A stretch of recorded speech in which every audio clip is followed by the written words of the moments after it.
Hello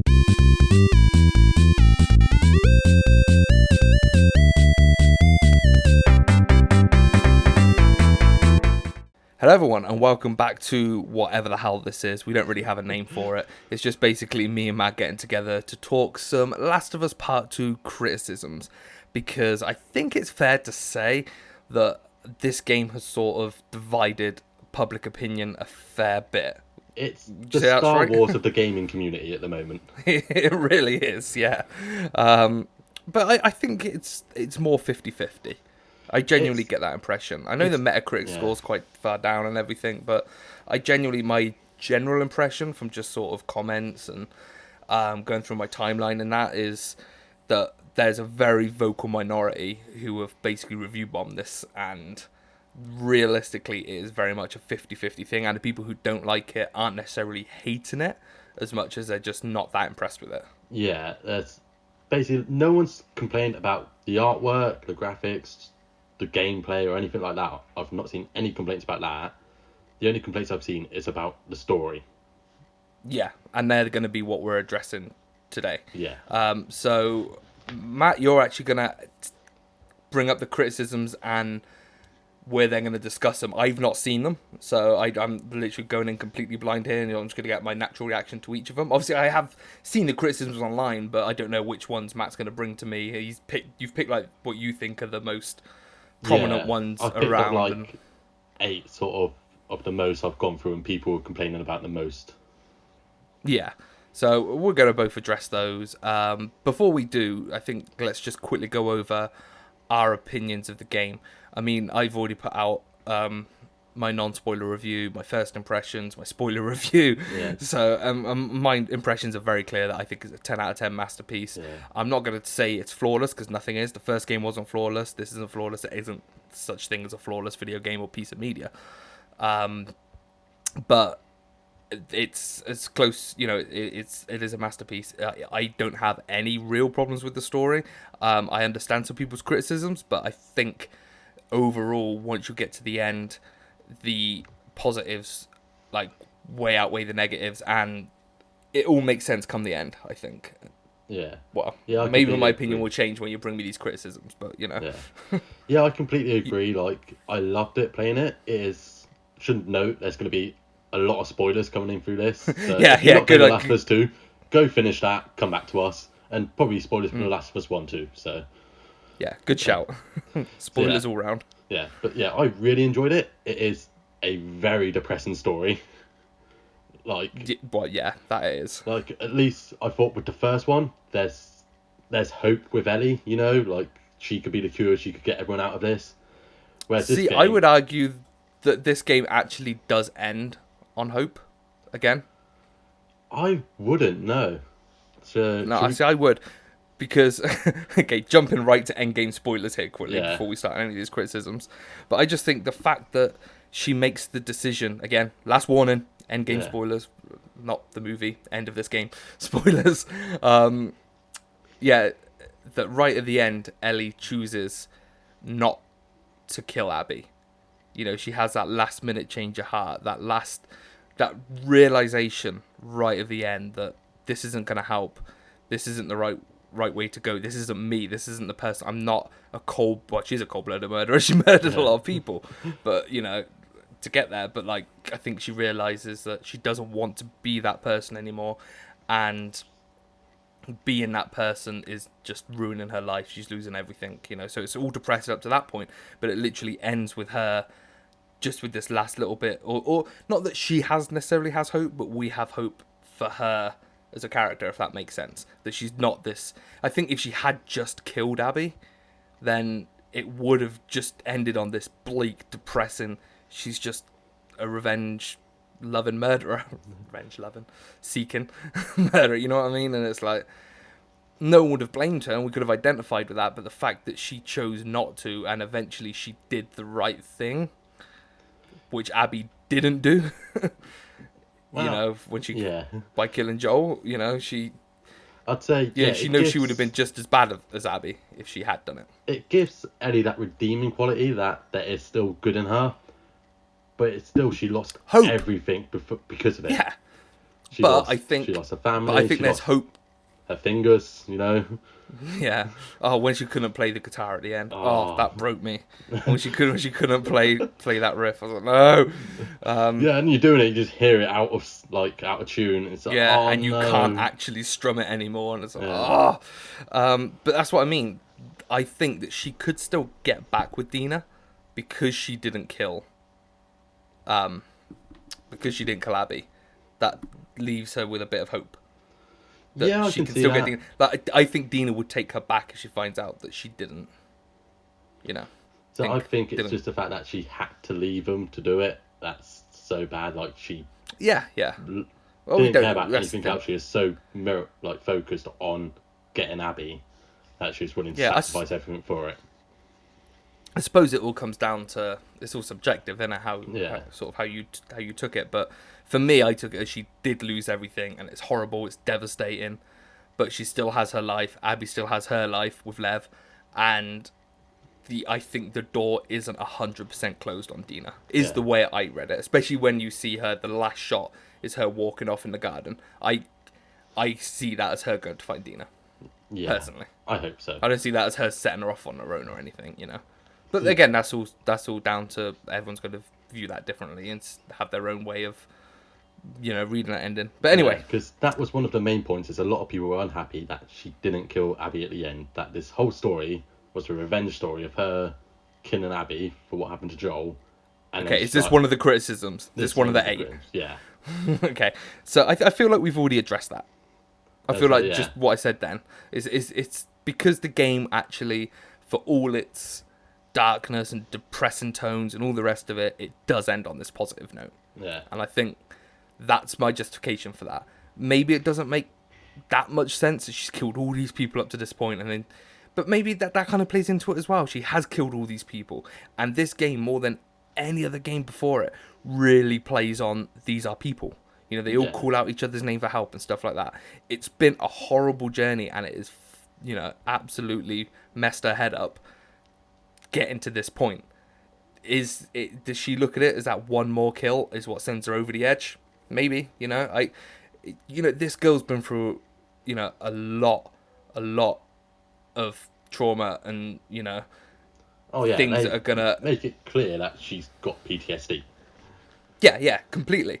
And you know, I think she's not in her right mind. Whatever she did, whether she killed Abby, you know, hugged Abby, just let her go like she did, or whatever she had done, you can't say that's out of character, because she's not in her right space of mind. She's not in her right head. You know, No. Anything she would have done. And I think this is going to apply for a lot of characters. And I think a lot of your criticism is going to be this was out of character, that was out of character. Well, all these people are out of character.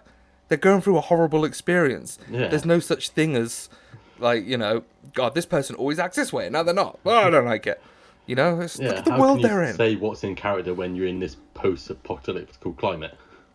Yeah, exactly. So, that's my answer to that one. I don't know if it's a good enough answer or not. Oh, by the way, before we jump into any more, I think it's, you know, 10 out of 10 masterpiece. Where do you land? You're not quite a 10, are you? I'm not quite a 10. I'm a 9 out of 10. But that's just because I found so many times throughout the story, I just like I said, just had a lack of hope going through it. Like I know there's, as you said, you found there's hope at the end, but just throughout, I'm just like, it's just depressing. It's amazing, and I was engrossed throughout. But it's just like, I need 5 minutes just sort of catch my breath. Like, remember, the world's not all bad, you know? It's a hard game to like, I agree. It's, it's one of them, though, isn't it? Like, it's so difficult. Like, I was trying to explain, you know, to the missus that, I finished that game and I just must have looked like a picture of misery. Yeah. And she was like, you enjoy that? And I'm like, that was perfect. Because if you don't look at it, you look absolutely miserable. I'm like, I know, because it was a miserable, depressing game. But I loved it. Yeah. I think it's my favourite game of all time. Even though it had me miserable from beginning to end. Proper emo, what can I say? Anyway, go on. Hit me with another one of these criticisms. Another one was actually Joel's death. Like, a lot of people felt he was out of character to just trust Abby straight away. The fact that I've heard this he one. went to Abby's hideout, and the fact that is willing to give up his name to her, and Tommy's willing to give up his name. They're so friendly with her. They felt like that wasn't out of character for Joel when you see in the first Last of Us, like he'd kill people just for introducing themselves basically to him. Yeah, right. Yeah, I get what you're saying. Like in the first one, I've seen a video on YouTube of like the example of in the first game where he meets that group of ambushers after they set off after Bill's place and they're in a car. Yeah. And then he knows straight away, just looking at them, that this is an ambush, and he like pre-plans it and everything. He just knows. I get that, and I've actually addressed this in my spoiler review today over on respawn.co.uk. Cheap plug. always the salesman. And yeah, I actually think this argument holds no water for me. Like, I think it's ridiculous that anybody can argue. Again, kind of what I was saying earlier about this being out of character. Like, it's so hard to nail down anyone who's in character because of the situation. But with Joel, I think you can easily say that it's a time thing. It's been 4 years. Do not forget, this isn't based 10 minutes after the first game. It's been 4 long years of Joel and Tommy and Ellie all living in a safe environment with no threats at all. Like I said it, I said it. Yeah, I said in my review that genuinely the only stressful thing that Joel's had to worry about in the last 4 years is what he needs to trade for coffee beans and a homophobic barman. Yeah. That's annoying Ellie. That is literally the height of his stress. They even say when Ellie and Dina go out on their patrol, they even say like, what's your record for infected? And it's something like 9 or something. Okay, it might be higher than that. You know what I mean? It's like, compared to what they've been through before, it's like basically the amount of enemies they've actually had to take on in the last 4 years doesn't amount to 10 minutes of the first game. You know, so Joel is a very, very different person to the one that we last saw. And he is going to be more trusting. He's going to be more open. He's going to be, like, whenever they come across a new group, it would have always been recruiting them to their area. And, you know, they don't actually ever say this, but, you know, you get the impression that whenever they come across new people, this is how they're like now, because everyone's more of a community in this area. Yeah. And you're more welcoming and stuff like that. He hasn't had to deal with it. Do you feel they need to show that more, or do you feel they did that through? I feel they show that. I feel they show that after the game, after the death. Sorry, like I feel the more flashbacks you get, it kind of pads it out more and shows you this safe world, Joel's. And I can understand people who have literally just played the first 2 hours, got to that point and gone, "This is crap. This makes no sense." You know, I can maybe understand that. You know, but get to the end of the game. Get through all the flashbacks and understand the sort of person Joel was after those 4 years. Because he wasn't the same Joel that people remember from the first game. He's just a caring dude who likes to sit on his porch, play guitar and drink coffee. He's not I'm not saying that person isn't still in there. He probably is. If something had happened to Ellie, he probably would have clicked back to old Joel. You know what I mean? We see that when in the flashback with the bloater or Shamler that Ian comes across. It just goes ham to leather on it. Yeah, exactly. So that old Joel, I'm not saying he's not there, but that moment he met Abby, he did not see those people as a threat, and nor should he, or nor should we have expected him to, given everything that has come before, or in the last 4 years anyway. Plus, I've also seen people criticise, why wasn't he wary of the Fireflies coming for revenge? And that's because every single thing this story tells us is that the Fireflies are gone. Yeah, everyone got disbanded. Yeah, like they see that with the Fireflies Owen are meant to be a thing. Abby, when they're like, "Oh, I'm going to go to Santa Barbara and fight the Fireflies," she's like, "But they're gone. Why would you do that? They're gone." Yeah. So there's never any mention of the Fireflies still being a thing. So as far as Joel and Tommy are concerned, there are no Fireflies out for revenge. Like, as far as they're concerned, Joel killed the last of the Fireflies. Yeah. So how was he to expect this? You know, I'm not saying he should have never ever thought his actions would have consequence, but you know, I think his guard was down. It's that simple. I don't know. To me, it's not stupid. You know, I can see why people are saying it. You know, I don't want to sort of disregard anyone's opinions as just being dumb and you're not paying attention or anything. That's not what I'm saying. What I am saying is just like, get to the end And if you still feel that way, then we just have different opinions, unfortunately. Yeah. I thought that it made sense within the world they'd set up. Right, fair enough. For the next issue, everyone was upset that you had to control Abby for about 10 hours of the game when you already hated her for what she did to Joel. Okay. See, having finished the game before a lot of people, apart from you beat me. Yeah. Having finished the game with a lot of people, that was the point where, especially speaking to Luke and Hav, both of them got to that point in the game and was like, oh, I've not lost interest, but I'm not feeling it like I was. And I was, because at that point I was pretty much at the end of Abby's story. I was kind of like, no, stick with it. Abby's stuff is so good. And of course they're on Seattle day one with Abby, having to start again after, after building up Ellie for so long, to then have to go back and, restart this story again as someone else. I kind of lost that frame of mind because I was past it at that point. But thinking back, now I've completely finished the game and I'm thinking back to it overall, I was the same way, I think. I was very much, I don't know, it was jarring, and it absolutely ruined the pacing as well. Like, the pacing at that point was just out the window, because you're ramping up, you're building tension, you get to that point where they meet, finally, Abby and Ellie, and then you start again. Do you feel it would have worked better if you intertwined it? So you do day one with Ellie, day one with Abby, day two with Ellie, day two with Abby? No. I think maybe for the pacing, yes, but for the storytelling, no. Because I think for Abby's bit in particular, you needed it to be continuous. You needed it to be her story with no distractions. Otherwise, I don't think you would have felt the same way to characters such as like Owen and Mel and Alice the dog and Manny. And I think these characters would have got lost in the shuffle if you're flipping back between the two of them. Yeah. Like I think Ellie's always gonna, or you almost have to be forced into this Abby playthrough to appreciate her as a character. Otherwise, you're always going to be just getting through Abby's bit so you can go back to Ellie's bit.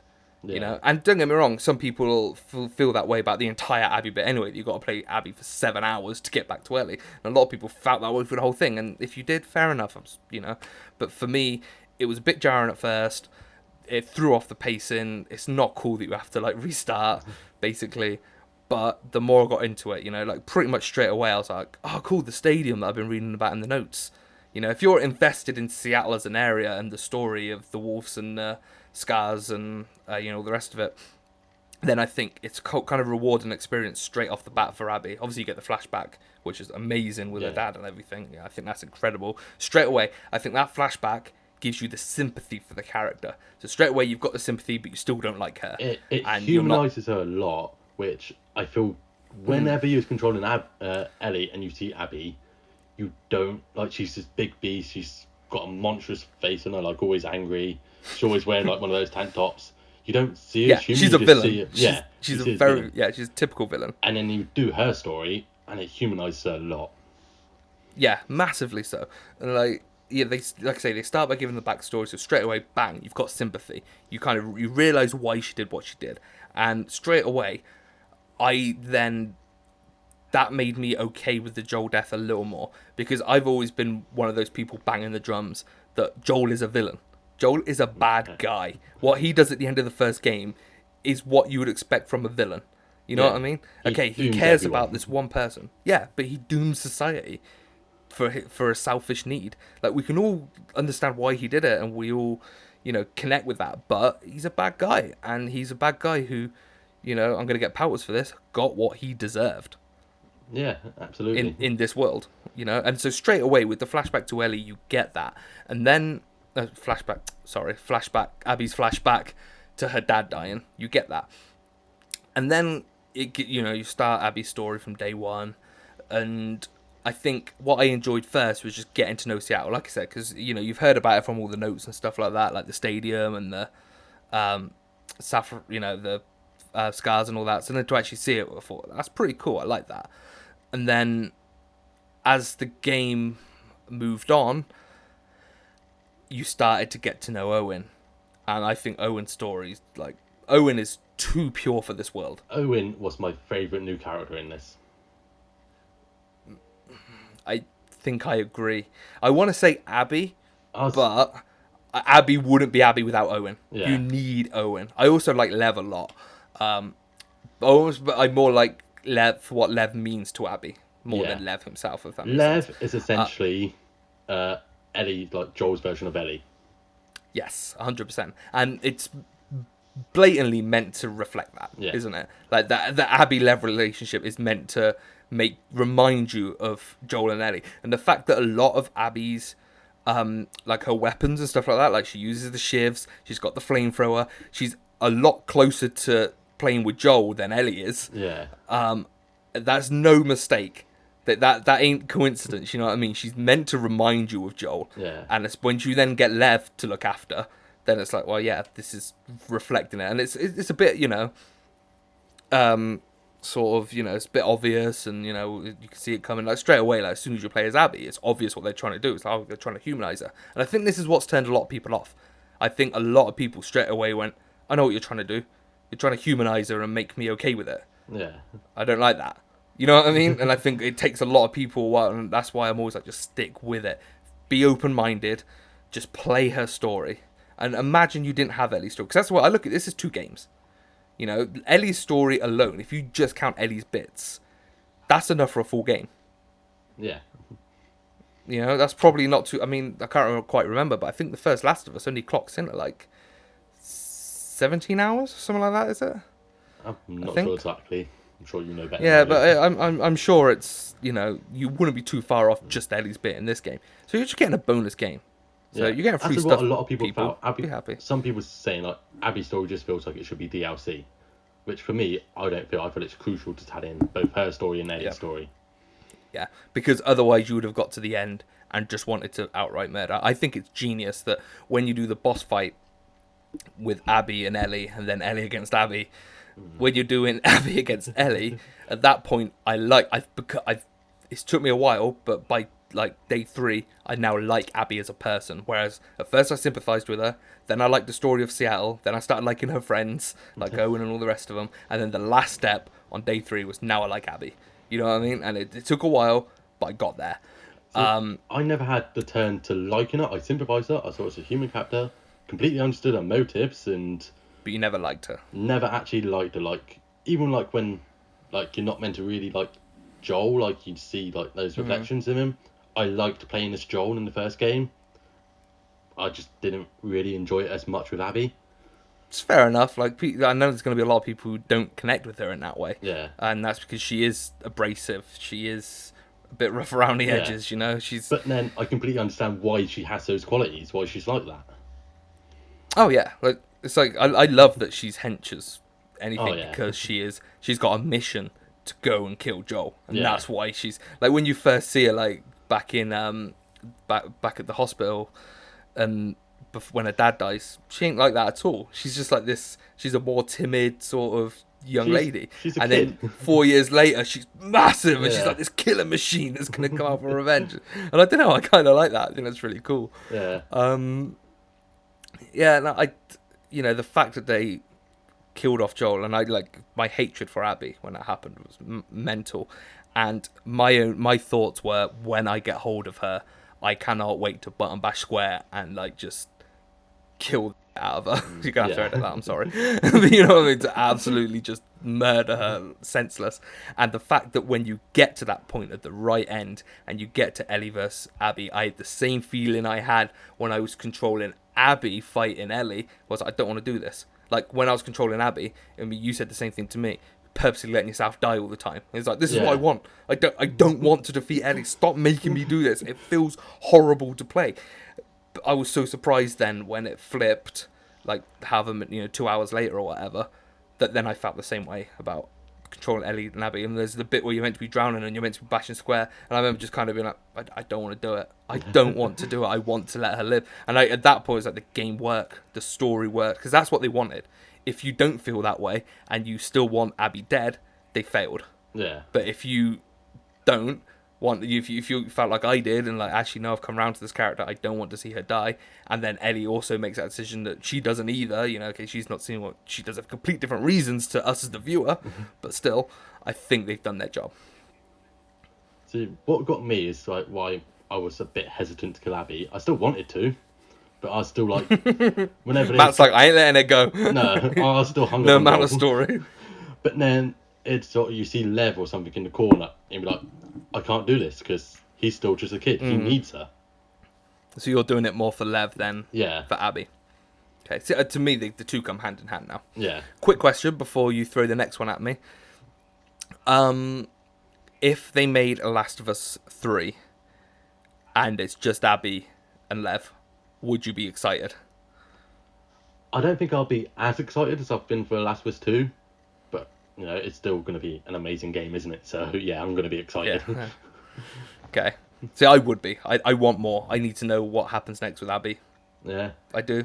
I really want to know what happens next with Abby. Would you I also want to know what happens next with Ellie. Would you like to have DLC of, like, the journey from them leaving in the boat to getting to Santa Barbara and those, like, that sort of year, sort of, from there? Oh, what? From just hunting down the fireflies? Yeah. No, it sounds boring. Like they're literally just like trading rations for messages and stuff. It sounds like they're just wandering around for the better part of a year until finally they get a good lead. Yeah. It doesn't sound overly, unless you can maybe, unless like the only other thing you could do is, what was the faction at the end? Like not the Vipers, like I don't know. the Rattlers. Rattlers. The Rattlers. Yeah, I think Rattlers. Yeah. We'll go with that. If we're wrong, let us know in the comments. But, unless they'd come across them guys before, and like when they attacked them in Santa Barbara, if that wasn't the first time they'd actually seen them, and it was like a back and forth thing that maybe been going on for a while. No, see, that won't make sense because they see the spray painted sign and they're like, ooh, what's that? Yeah. So that wouldn't actually work. Do you I feel- don't know. I just think. Do you feel we need to see more of that faction? Because they just sort of came in at the end and it's sort of like, oh, they're just taking people hostages. Not really. I wouldn't be against it. I just think they're meant to only serve as the bad guys for that. They're very generic. Area. They're like, we're the villains at Yeah, the moment. We're just Captain. Yeah, People. they've obviously because they fleshed out, the wolves and the scars, and were like, this is what happened. This is kind of what's happening around the world at the moment. Is these little factions since Fedra have gone, these factions are forming everywhere. So I think by the time you get to Santa Barbara and you come across the Rattlers, if that is their name, then you sort of already get a rough idea of what they are. You're like, oh, it's just another one of these groups. That makes it sound like the wolves and the scars were just another group. They weren't. They actually had a backstory, and it was really enjoyable finding out about them. But I don't think if you're going to tell more story on this third faction, then that would have added another 4 hours to that ending, and I think 2 hours was fine for that Santa Barbara bit. I don't think you need. I think the pacing would have been all off if they tried to give those guys a backstory. Yeah, I feel like at that point it is an epilogue for a reason, Yeah. I think they can just serve as evil bad guys who I had a time of my life with setting those infected off on them. Oh yeah, like there's two so clickers fun. that got chained in the garden straight away. Like as soon as I got in the garden, I just heard the clickers. I was like, oh yes, took my little stealth. What was it? The silenced machine gun that you get. And just literally ran in a bush, ran to the side, bang, bang, bang, and off they ran. Set off an explosive arrow. And it was like, where have you been all my god? Like, I could have I used know, you so right? much earlier. That is just like the absolute like badass weapon in the game. That is. It'd be unfair though if you had that game. That weapon through the whole take game. away the tension and challenge of like, oh, I just need to save this and save that. And Yeah, but then I think the ammo is quite sort of sparse on it. I don't think you get a lot of.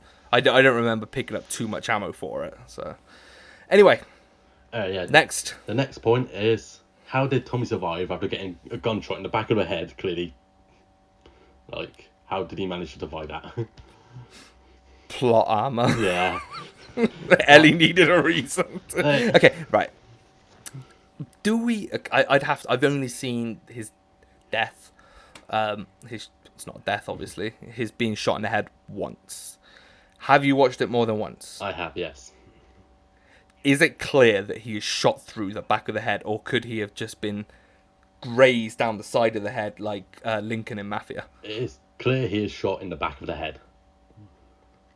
Okay, I might reckon they give. needed to change it slightly and just have an arrow through the eye or something, and that would have been a lot more understandable.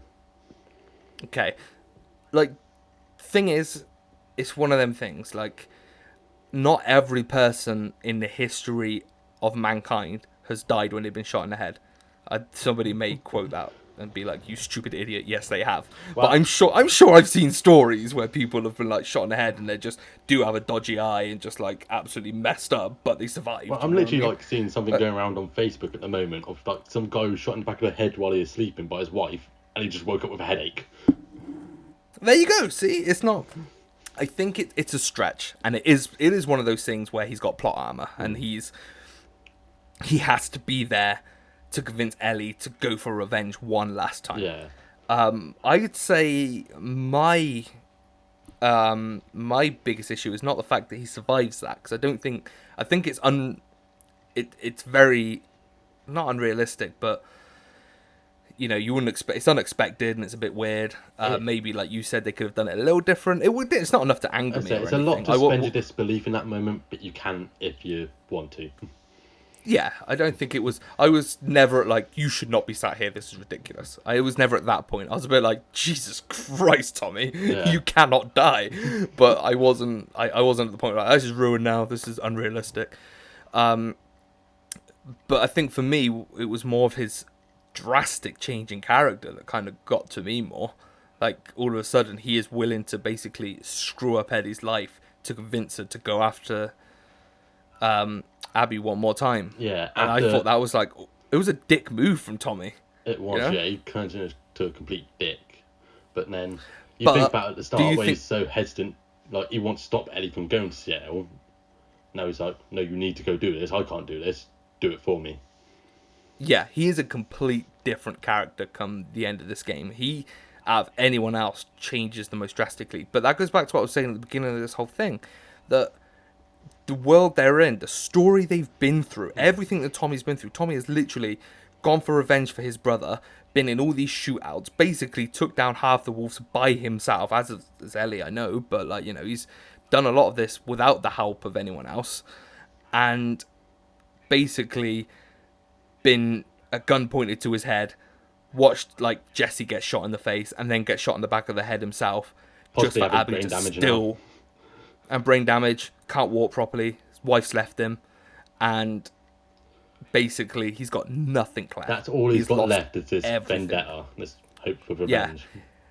And if anything, I think, this has just come to my head now, that maybe the reason they made him like that is to sort of show Ellie that if you do go kill Abby, you're going to end up just like him. Yeah. And, and I think maybe that's why they made him so drastically different towards the end and made him this nasty person, because that's essentially the person Ellie becomes if she goes through with taking revenge on Abby. Yeah. While we're on plot holes, like Tommy surviving, there's others like, how did Manny get to the pier? Or how come Ellie hesitated when she first entered the room and saw Abby over Joel beaten with a golf club in her hand? Okay. Again, I've only played through this game once, so bear with me. Manny getting to the pier, I don't get that one. Like, what have I missed something? Like, why was Manny at the pier? What, in the sniper rifle bit? Yeah. I don't know, why was he? Yeah, that's a lot of people's issues. Like, why was he there? You're gonna have to refresh my memory. Like, well, maybe he got a lead that Tommy was there. Maybe, yeah, that sort of thing. Like, we don't know exactly what's going on with the double RF because Abby's left him. Why is anyone? Yeah, why is anyone anywhere? Yeah. I don't know. That one to me is the only one that's kind of thrown me. You might be, people might be right. There might be a massive gaping plot hole that he shouldn't have been there. If that's the case, it's not massive. It's just never explained why he's there, how come he's there, and how he was there. I would say moment that Abby's getting shot at. I would say then that it's because, they must have had word that Tommy's in the area. Maybe Tommy already took out a small group in that area, and Manny's going over to. So it happens, you know what I mean? It's believable that they'd be at the pier because they're about to launch an attack on the island. Yeah, so they'd all be there anyway, surely. Yeah, Or and it's like, most of the wolves will be starting to squad up there. yeah, and certainly you leave someone out there scouting, making sure nothing happens with the scars. Yeah, I don't know. It does seem too odd to me. Uh, But I'm willing to be proven wrong on that one. The Ellie one, okay, again, I've only seen it once. So they're saying she taking her time coming down the stairs. Is that what they're saying? no, Or which actually comes through the door? She opens the door. She sees Abby over Joel with a golf club. She hesitates for a moment, and then she walks in, and that's when she gets grabbed on. Okay, so they're thinking they should have noticed and then got. She should have just straight away, as soon as she sees Abby over Joel, start shooting. Okay. Yeah, okay, I get that point. I also think, like, what would you do in that situation? Yeah. What would any of us do in that situation? You got to remember, like, the shock of that. Like, she's probably not fully in control of all her, like, movements. No. She's like, what on earth is she doesn't know there's two people on either side of the door. And by the way, one complaint I did see, I don't think this is going to be on your list, I don't know, but one complaint I did see is like, oh, and then Ellie gets held down by these two weak-ass skinny dudes. Yeah, I genuinely saw that as a complaint. I'm like, skinny.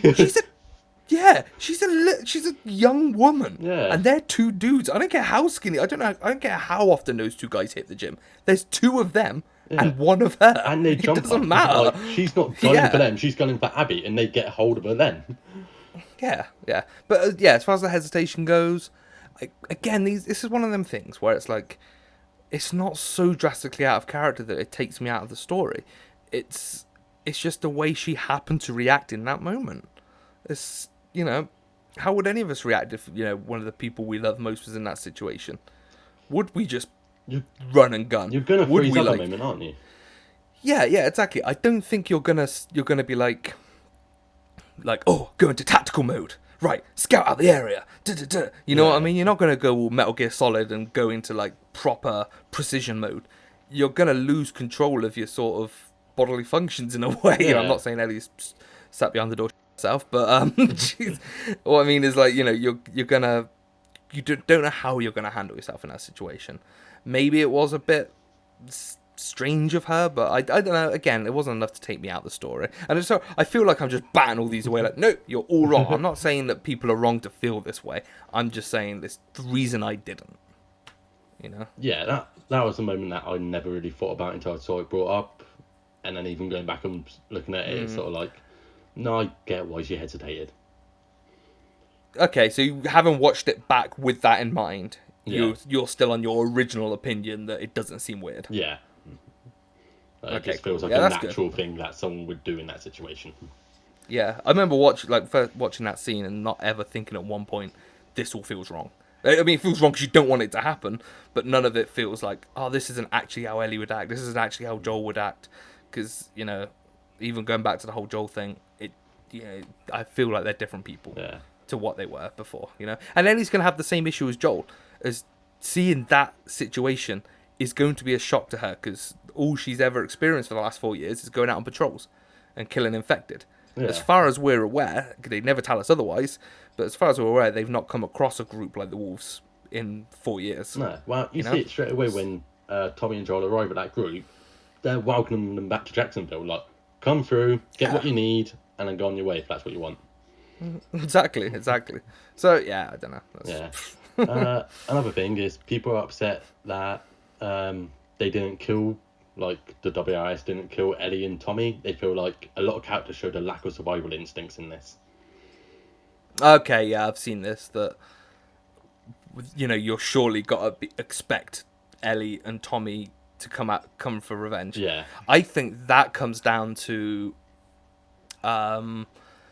more the rest of the group aren't really interested in this. This is Abby's revenge mission, basically, isn't it? Like, there are a few of them who, don't get me wrong, revenge for the Fireflies and what Joel did, but Abby is way more personal. Yeah, I think just from the perspective of Ellie, before you go off and do all of Abby's stuff and get to know all those characters, it seems weird. I'll agree with that. Even I kind of thought, like, dumbasses, you left me alive. I'm going to get you now, you idiots. But then as you're playing through Abby's stuff, I did feel like, Owen would not want these other... Owen wouldn't want Joel dead. You know, Yeah. Owen, like, Owen's clearly you know, like the most caring and soft out of all of them when you see straight away. Like yeah. versus So, usually these two characters. yeah. So Owen would be like, okay, we just get Joel. We come for what we came for. And we get out of here. You know, Mal would be the same. She wouldn't even want Joel dead. You know, she doesn't like this whole mission. You know, Manny and sort of forgetting the names of the rest of them. I get the impression that they're all at their core pretty good people, and they're coming for revenge on one guy. And they still look at Ellie. At the end of the day, no matter what, who she is to Joel, she is still just a young girl who, in their eyes, did nothing wrong. Yeah. Why should we murder her? And you know, and it's not like they're shocked when she comes back. You know what I mean? No. Like when Abby sees her in the theater, you know, she like figures out what's happened. So shoot, why did I bloody, you know, why did I leave you alive? You know, I gave you your life. You know, and I think that is it. They're not two-dimensional villains who just kill everyone in their sights. This wasn't a dumb villain move. This was, these are real people moves. Yeah. You know what I mean? Abby just about had it in her to go and outright murder this man. She didn't have it in her to murder this man, her brother, his daughter essentially. You know, she didn't have that in her, and you know. Yeah, and it's her decision at the end of the day. So this is same reflected in like how come Abby didn't kill Ellie when they're fighting in the theatre.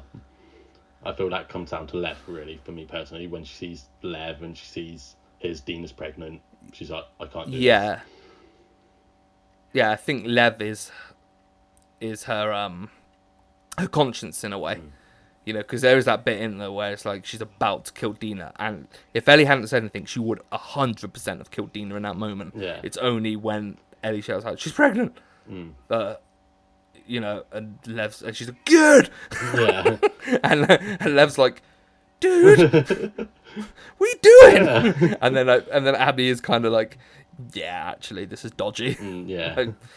And I think she kind of then realised the error of her ways, and I think that's Abby. Abby then, again, we talk about how much Abby and Ellie mirror each other. They're pretty much the same person in a way, because Abby then realises the error of her ways.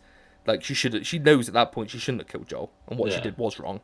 The same way that Ellie realises the exact same thing when she lets Abby off the hook. Yeah. She realises the same thing. This ain't who we are, and everything we've done to this point has been wrong. It's basically, this is the biggest and best, most gory, violent example of two wrongs don't make a right. Yeah. a lot of this is the sort of thing I show my kids for years. Like, yeah, if I ever have two kids and they're fighting amongst themselves, and like, you know, I'll be like, right, two wrongs don't make a right. Go play Last of Us Part 2. Just two like 8-year-old kids go play this really violent game. Just crying. Just to learn this little moral lesson. I'm sure you can learn it from watching cartoons or something, but no, go play this game. Yeah, I can only assume Neil Druckmann's kids had a lesson to learn. This is his way of teaching them.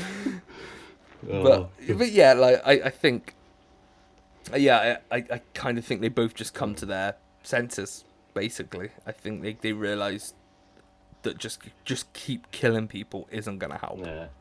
Do you feel like Joel? I'm sorry, I will say I think to a point, is it dumb? Maybe. You know, but I think sometimes doing the right thing and being overcome with emotion makes you do dumb things. Yeah, they don't like what surviving is going to turn them into, essentially. Exactly. Yeah. That's So it. sorry, go on, carry on. Do you feel like Ellie, Dina, Jesse, they were stupid for not more fortifying the theatre? Like how easy Abby got in through just a window when they knew that Abu Aleph was out there, the scars were out there, it was all sort of patrolling and looking around.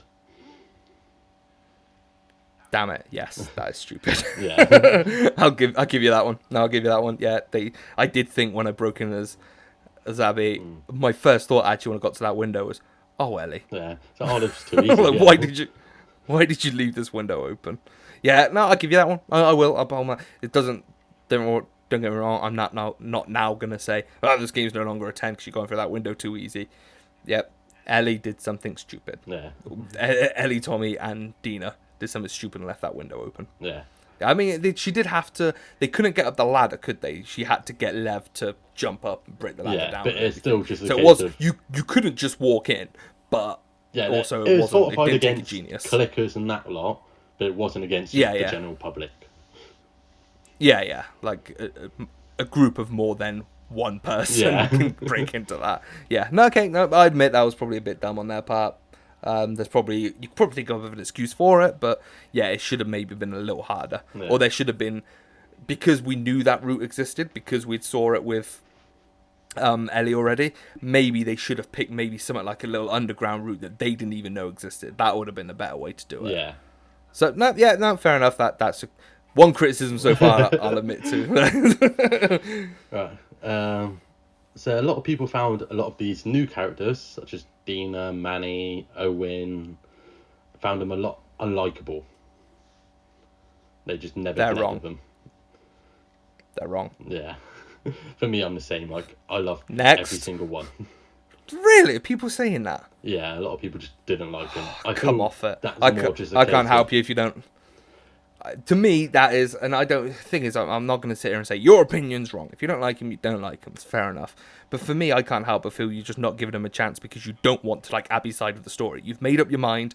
You don't like that they're trying to make you sympathise with the villain, and no matter what they show you, you're just going to be like, nope. But at the same time, That's- they're arguing that they don't like Jesse and Dina.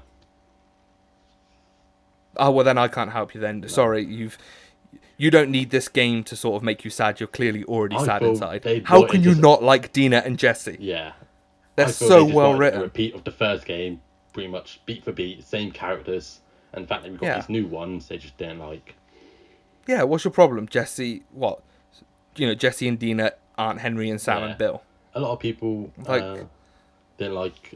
There's a change in the trailer, and they didn't like this. The fact that when Jesse grabs Ellie by the mouth, they thought, And how it's- come it's- he did that in the moment? Like when they're both going on killing sprees, how come like she didn't just stab him when someone grabs her?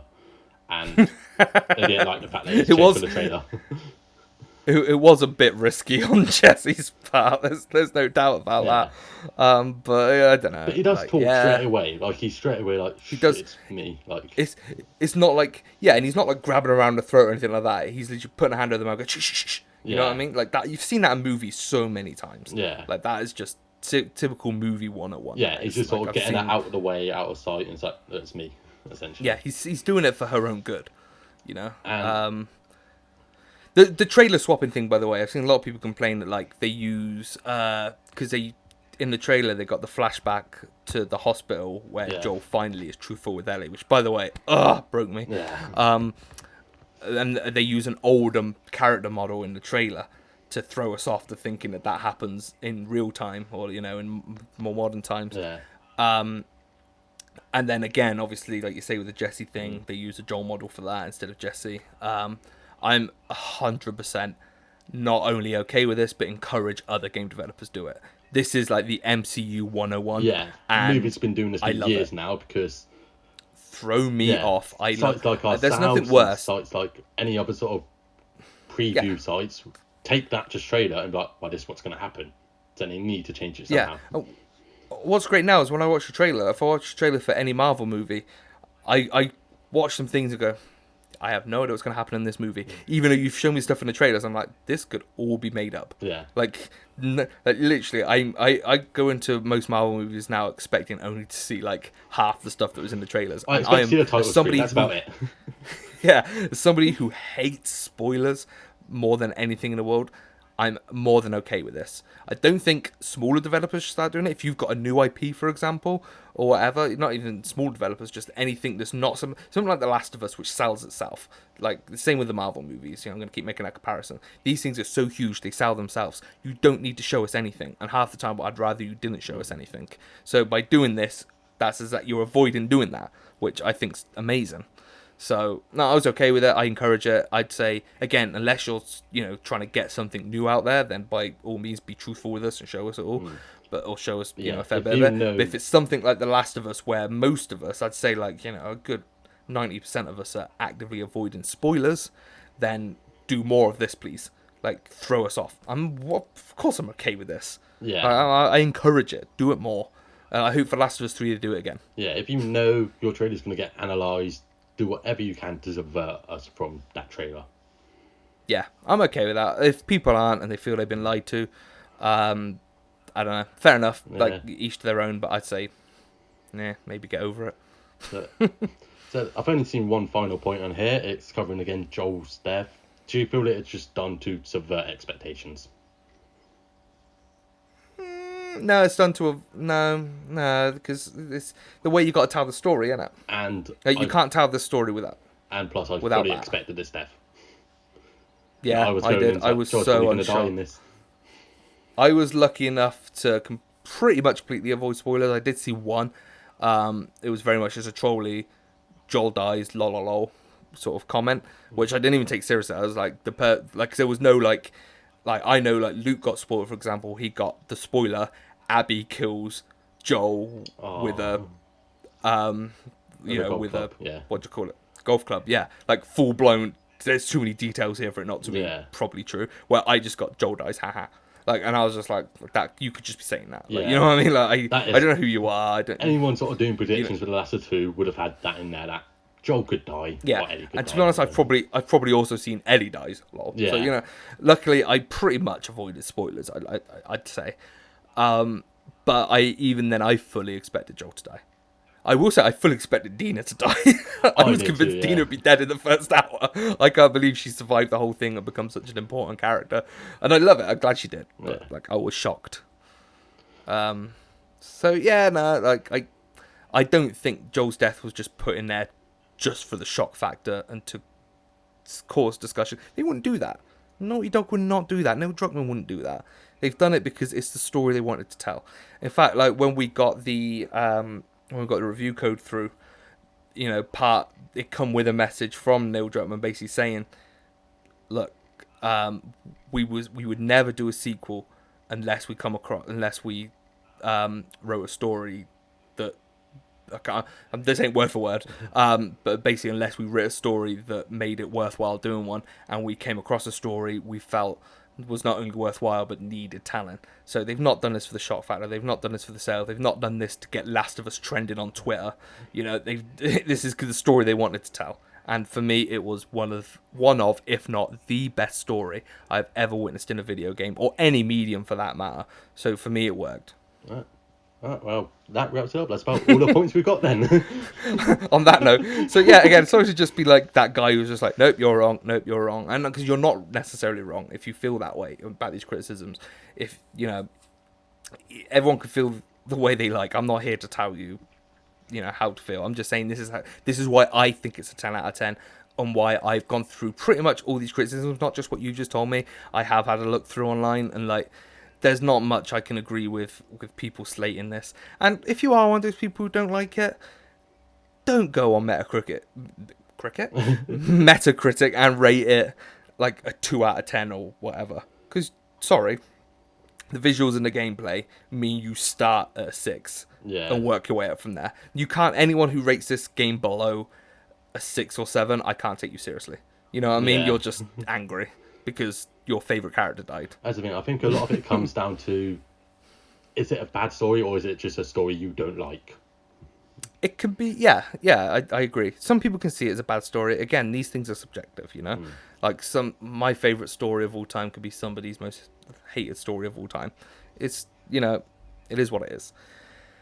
I loved it, but don't go rating this game as a 1 out of 10 because the gameplay and visuals mean you're wrong. Yeah. And the soundtrack means you're wrong. The facial animations mean you're wrong. Yeah. You can not like the story, but that don't make it a low rated game. And also, the few people who are rating this thing as low because Ellie's an openly gay character, and they included a trans character in Lev. Matt, do you mind editing this? What? Do you mind editing this bit? Yeah. Okay. You do mind? Well, sorry. No. You're gonna have to bleep me out a little bit because if you are one of those people who've got a problem with Ellie being an openly gay character and them introducing a trans character with Lev, go f yourself, you piece of low life homophobic asshole. I don't watch my videos. Sorry, Matt. Beep beep beep beep beep beep. I completely mirror your sentiments there. It is a very small minority, but they are out there and they do. It is a very small minority. Yeah. Sorry, I don't mean to be like like all these review bombings of people being homophobic. Yeah. It's not. It's very, very small. But the people that are out there saying that, get a life. Yeah. Go outside. Actually, don't. Me- We don't want to see you outside. Meet some new people. Actually take some information other than your small-minded opinion. Yeah. Go educate Learn about yourself. life. Yeah. I feel bad even giving them the time of day, to be honest. I wish I didn't do that, but hey, sorry. Got away from me a little bit. Yeah. Well, that's it. We're done. That's it. We're done. Yeah. Awesome. So- Right. Well, thank you for watching, people. Do appreciate it. Of course, if you could subscribe to the YouTube channel, that would be amazing. Let us know your opinions For- down in the comments. Do you agree with us? Do you disagree with us? Let us know. Yeah. Yeah, like if you think I've just absolutely been talking crap through this whole thing and you think it is a terrible game, let us know. I'm not going to say your opinion's wrong. I'll disagree with you and I'll probably get into it with you in the comments. But They only yeah, say no, you're wrong if you I- criticise the gameplay or graphics. yeah, then you are wrong. But yeah, like let us know your opinions. Let us know what you think of it. If you didn't like it, that's fair enough. I want to hear the other side. You know what I mean? And if there is somebody within Respawning who doesn't like it, we'll be getting their opinions on too. Trust me, because I want there to be a fair sort of divide. Not divide, divide's the wrong word. You know what I Discussion, mean? yeah. A fair mix of opinions. Yeah.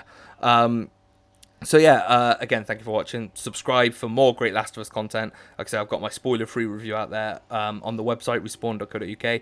I've got my written spoiler-free review and my spoiler-filled review. And I will also have my spoiler review in video form coming up in the next couple of days. Depending how long it takes me to do. That's it. So subscribe, go to respawn.co.uk, and we will see you next time. Goodbye.